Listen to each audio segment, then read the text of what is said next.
Yung nakaraan, yung UFO, yung alien body na iprenesenta sa Mexico sa Kongreso ng Mexico mga tol ay inexamine ng mga doktor, no?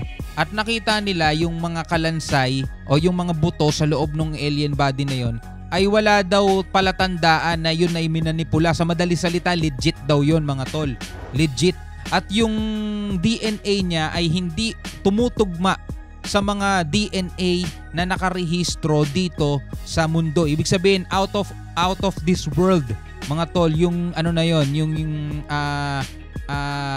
ano na yon, labi, no, yung bangkay na yon ng alien mga tol na maliit lang mga tol.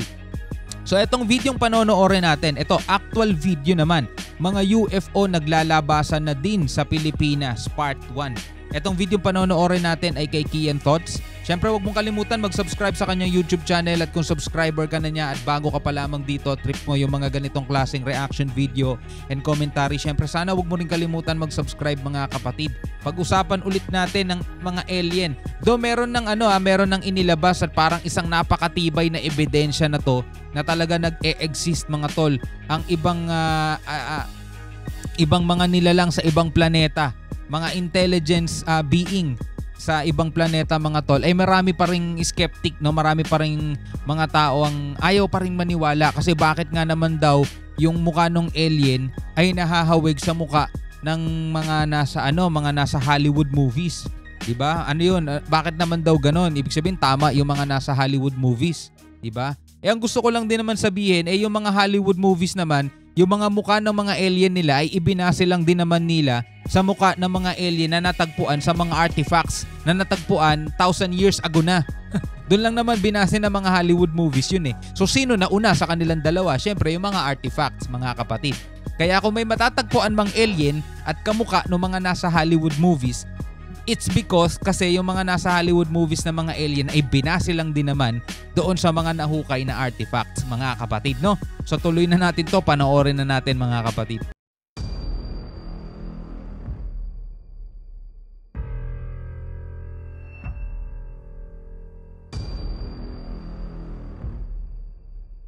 Lubao Diversion Road. Sa mga issue na kinakaharap ngayon ng gobyerno ng Mexico, kung saan dalawang katawan ng di umano'y mga aliens ang ipinakita sa mismong Congress hearing sa bansang ito, mapapaisip ka na lang talaga kung ano nga ba ang katotohanan.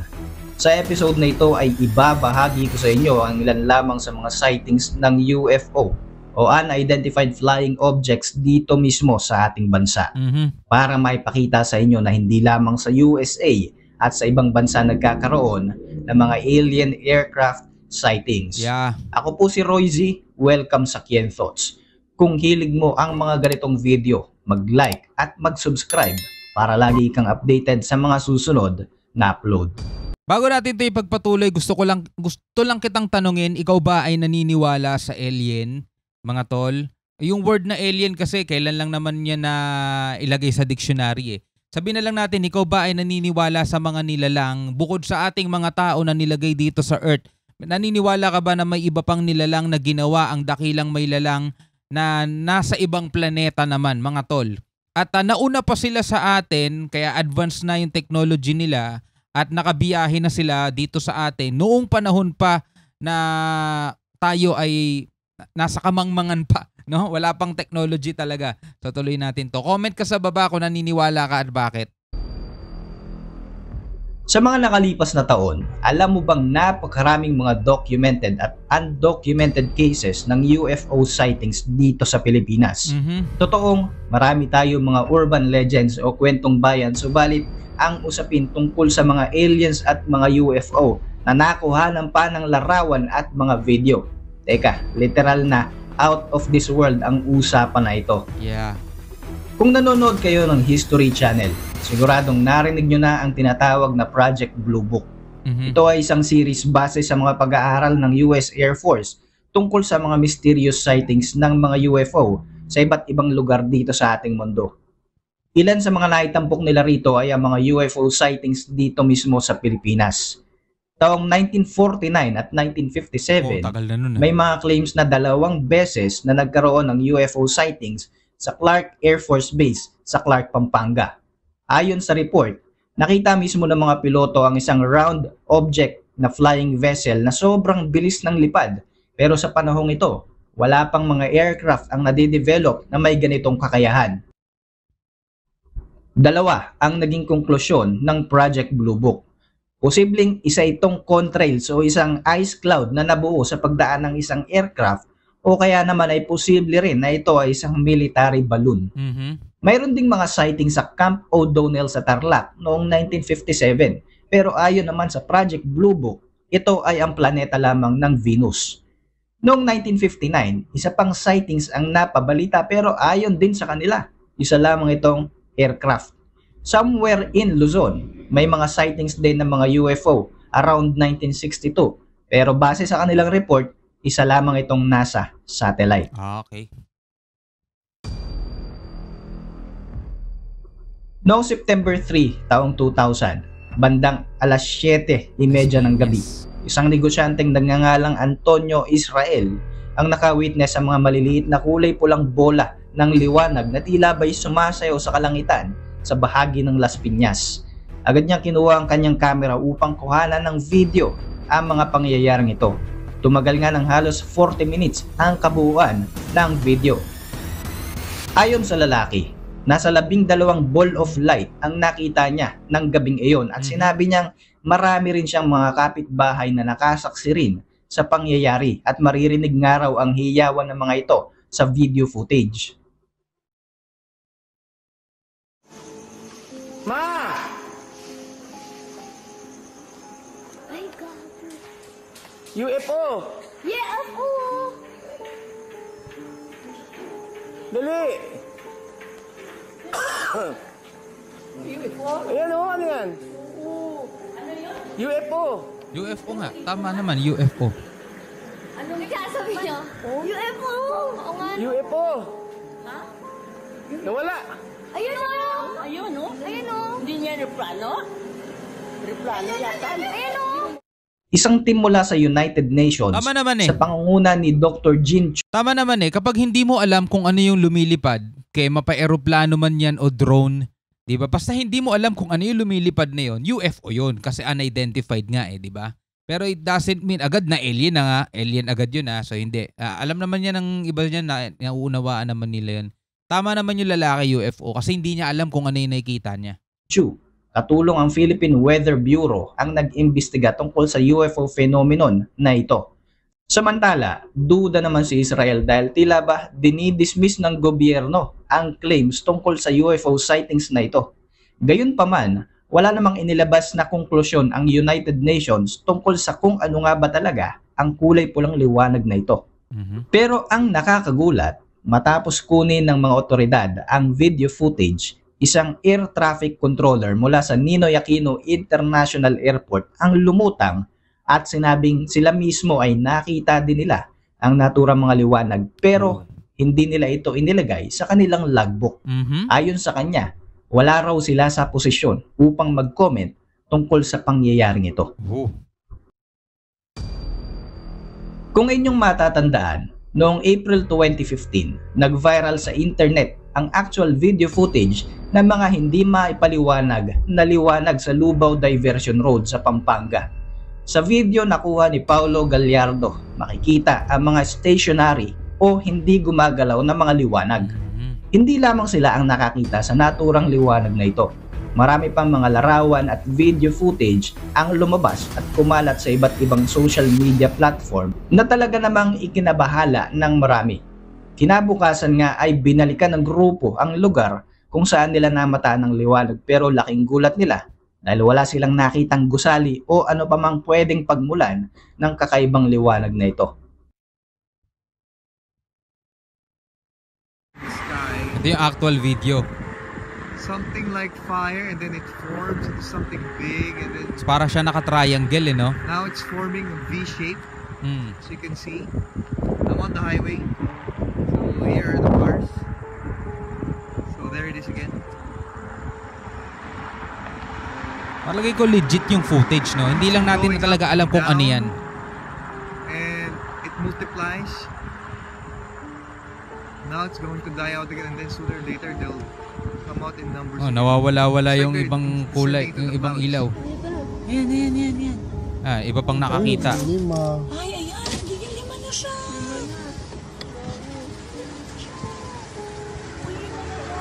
Ay, ang dami. Ay, joke. Kabita, picture. Ito yun.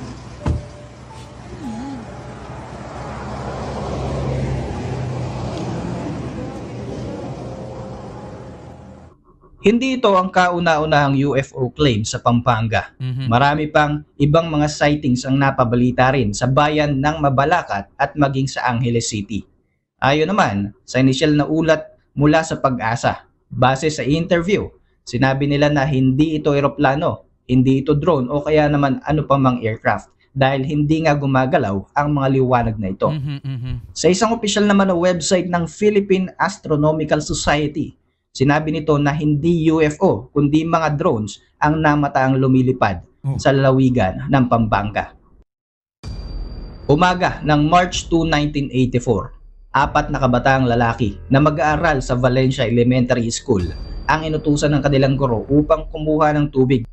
Isang pangyayari ang gumulat sa marami sa barangay Valencia, Ormoc City sa lalawigan ng Leyte. Sa hindi inaasahang pangyayari, nakita ni Ramon Kataag, Richel Basmayor, Gregorio Salinas at Bernardo Tacoy, lahat ay edad 12, ang isang kakaibang bagay na lumilipad. Ayon sa kanila, maihahalin tulad sa isang kabibe ang hugis nito. Unti-unti itong bumaba sa isang palayan malapit sa kanilang eskwelahan. Nag-launch ito ng di umano'y 6 na parang mga paa. Kung gaano nga raw kabilis ang paglanding nito ay ganon din ito kabilis na umalis. Agad nilang tinawag ang kanilang guro na sina Jerry Fuentes at Nards Melendres. Mismong ang mga teacher na ito ay naka-witness sa iniwang markings ng naturang kakaibang sasakyan. Kaagad namang pumutok ang balita tungkol sa UFO sightings sa Ormoc City. Wala pang isang linggo nang maganap ang sightings na ito. May panibagong sightings na naman sa pareho ding lugar, hindi kalayuan sa unang pangyayari. Sa pagkakataong ito, maliliit na mga hugis kabibi na tila ba mga spaceship ang namataan ng maraming residente. Papasikat na ang araw ng mamataan nila ang UFO na ito kaya naman makikita na nila ang mga bagay na lumilipad. Alam mo, kapanipaniwala talaga, no? Kapag mga bata ang nagkikwento, lalo na sa isang lugar na nabigyan na natin ng reaction dati. Nakalimutan ko kung anong lugar to. Merong 6 na pong mga estudyante nasa edad 4 hanggang 9 na taong gulang o 11 anyos na gulang. Ang sabay-sabay nakakita during recess time nila yun eh. Mga tol, nakalimutan ko kung anong bansa to. May interview pa sila. Tapos pinadrawing sila at idrinowing nila dun kung ano yung nakita nila. May mga nakita silang mga maliliit daw na tao, na malalaki mata, mga payat, na parang nakikipag-usap sa pamamagitan ng isip daw. Nakakita sila ng spaceship na bumaba. Pag yung mga bata, no, ang nagsasabi na, di ba? Tapos 6 na po sila, alangan ng sabay-sabay silang mag-imbento ng kwento, di ba? May mga nagsasabi na hallucination daw yun. Wala namang problema kung maghahallucinate sila. Pero ito, mag-hallucinate sabay-sabay tas iisa lang yung hallucination nila. Di ba? Puti sana kung iba-iba hallucination nila. Pero ito, pag mga bata yung nagkikwento, no, na kapanipaniwala yung kwento. Though hindi natin alam kung ano yung nakikita nila, hindi natin alam kung ano yung talagang nakita nila, mga tol. Pero alam nating may nakita talaga sila. Yun ang importante dun eh. Sa hindi inaasahang pangyayari, isa sa mga lumilipad na bagay ang biglang bumagsak.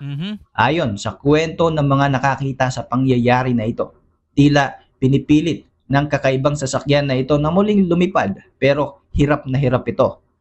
Sa attempt nga daw nito na muling lumipad ay parang hinihigop nito ang mga dayami. Dito na nga sila tumawag ng kapulisan upang i-report ang pangyayari. Hindi na naabutan ng mga pulis ang nasabing sasakyan pero nakuha na nila ng larawan ang di umano'y pinaglandingan nito. Isang patunay na hindi lamang gawa-gawa ang kwento tungkol sa sighting ng UFO sa Ormoc City. posibleng malaki, posibleng maliit yung spaceship, no? Kasi yung nakita ngang alien dun sa Mexico, di ba, yung i-present, maliliit lang yun eh. So ibig sabihin hindi rin ganun kalakihan yung spaceship nun. Misteryong may tuturing para sa mga residente ng Pulo Pandan, Negros Occidental, ang mga kakaibang bilog na liwanag sa kalangitan noong 2019. Hinala ng maraming nakasaksi, ang liwanag na ito ay mga UFO. Saglit na lulutang, gagalaw at biglang maglalaho ang mga naturang liwanag at madalas nila itong masaksiyan gabi-gabi. May ilang mga residente ang kumuha ng video ng naturang pangyayari. Dito nga ay mapapanood ang tila yellowish na kulay ng liwanag na gumagalaw pakaliwa at pakanan bago tuluyang maglaho.